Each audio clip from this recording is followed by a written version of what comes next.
Belize is strengthening its endeavor to combat money laundering and the threat of terrorism within the country by hosting the second annual Money Laundering and Countering the Financing of Terrorism Conference.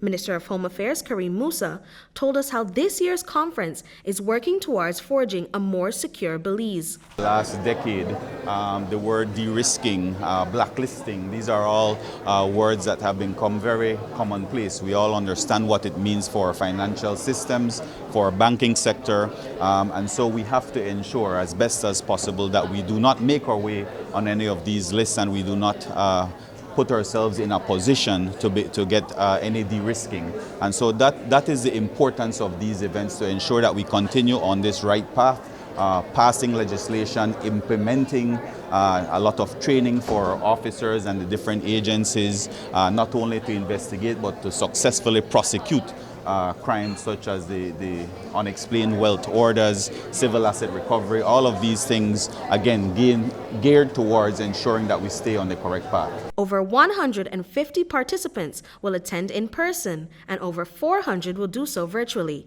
A range of topics will be covered, including tax evasion, corruption mitigation strategies, and money laundering indicators.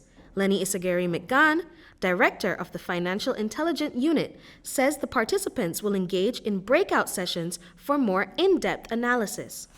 The conference, really, as our theme suggests, is to talk about how we can collaborate together, to talk about how innovation impacts the work that we do, and to have open and frank discussions about that, and also to hear about from experts in their specific fields that concern, for example, cybercrime. So we'll be talking about cyber threats, cyber security, and the idea is to raise awareness amongst our participants. We have specific breakout rooms for law enforcement, so we'll be going over simulation activities. The first part of it is targeted for law enforcement. We'll be running it again and opening it up to our private sector participants.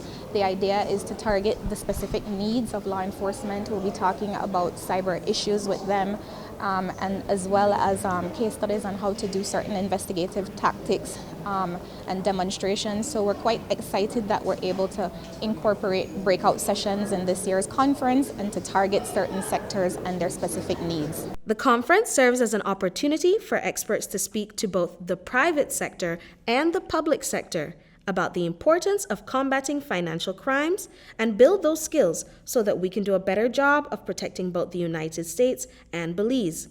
Heath Bailey, Chief of the Economic Section in the U.S. Embassy, told us how the embassy plans to assist Belize with this endeavor through collaboration with the National Anti-Money Laundering Council and the FIU. Money laundering is a technical crime, and so you have to develop the technical expertise to do that.